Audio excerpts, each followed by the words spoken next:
Todd Young Online presents Young Tales. Tales for the young and the young at heart. Today's story: Bulfinch's mythology, the Mabinogion, the Britons and the Bards of Wales. Before there was Wales, before the world knew the names of Arthur or Merlin, there were the Britons, the first children of this misted island. They came long before Rome's eagles shadowed the land, before Saxon war songs rolled from the eastern shores. They were the Cymri, the people of Cambria, descendants of the Celts whose songs and battles shaped the bones of Britain. Their story begins in the dim ages, when Europe was wild and unbounded. From beyond the seas they came, the Cimmerians, the Cimbri, the wanderers of the north, a fierce and golden-haired people who crossed from the mainland into this green isle.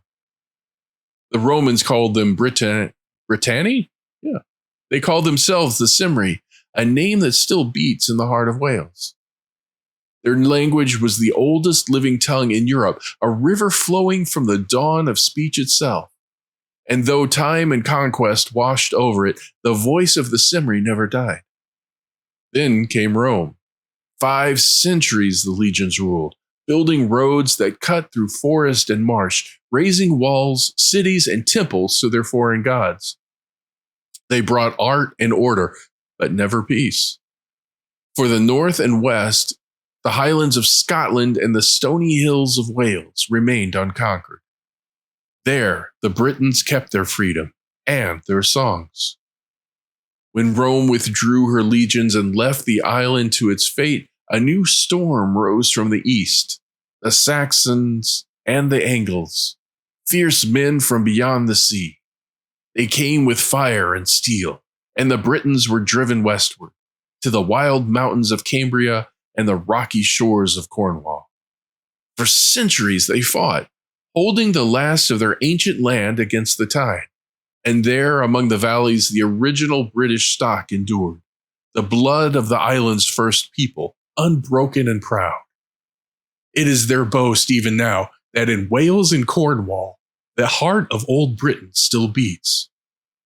The Welsh tongue, oldest of all the living languages of Europe, is a music of mountains and rivers.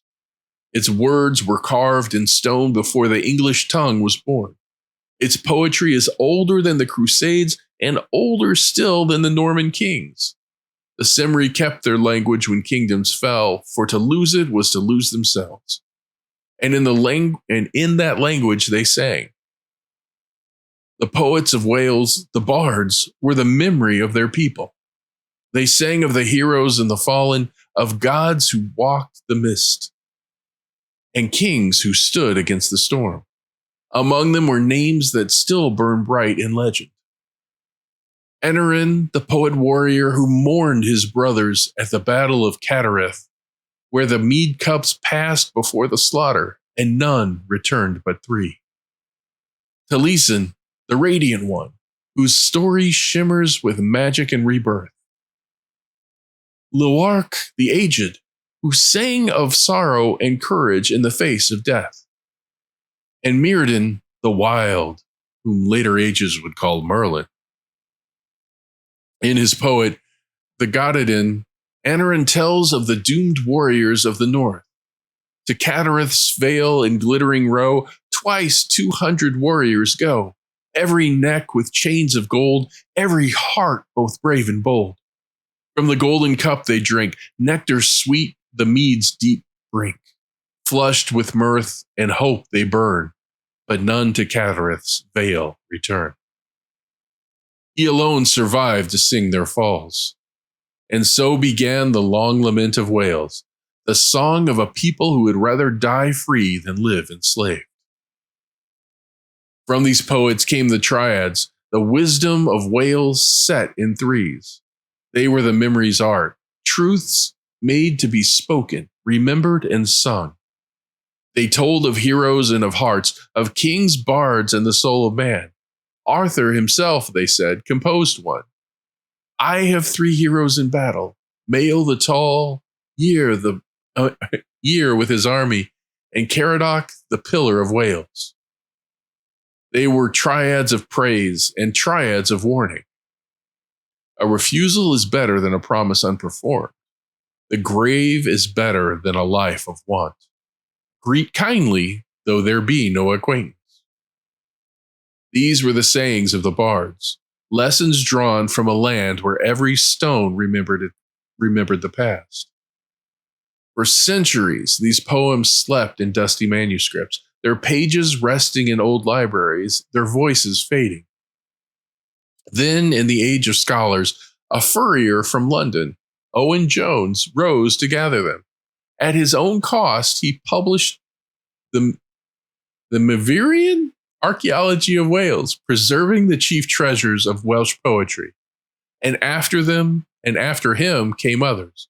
Dr. Owen, who dreamed of printing the ancient tales, and at last, Lady Charlotte Guest, who gave the world the Mabinogion itself. Those tales you now hear reborn. So from the mead halls of Catarath to the quiet libraries of London, from the singing bards of the 6th century to the scholars of the 19th, the voice of Wales endures. For though empires fall and tongues are forgotten, the songs of the Cymry still rise from their mountains, a music of stone and mist, a language older than kings, and a memory that never dies. And here's where we end for today. Young Tales is produced and narrated by Todd Young from Todd Young Online. If you enjoyed this, please like and subscribe and join us next time for another story. Thank you for your support.